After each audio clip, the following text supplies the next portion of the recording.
नमस्कार भावांनो. सध्या बैलगाडा क्षेत्रामध्ये तुफान फॉर्ममध्ये असलेला जास्त चर्चेत असणारा घोटचा छोटा सर्जा. भावांनो, सध्या घोटचा सर्जा आपल्याला मैदानात दिसत नाही. तर भावांनो, मैदानात कधी दिसेल, किती वेळ लागेल रिकवर व्हायला आणि हे कधी पायाला लागलं होतं तुम्ही या व्हिडिओमध्ये बघू शकताय. पाय उचलतोय.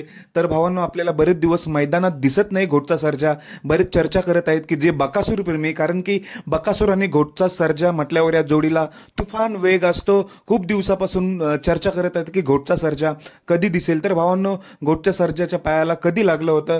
जे मुंबईला 26 जानेवारीला देसाई सावळीचं बिंदोडचं मैदान होतं, त्या मैदानामध्ये आपल्याला बकासूर आणि घोटचा सर्जा ही जोडी पळताना दिसली होती. निकालानंतर घोटचा सर्जाला थोडी पायाला दुखापत झाली. ते अजूनपर्यंत पायाला तशीच दुखापत आहे. तुम्ही बघू शकता या व्हिडिओत.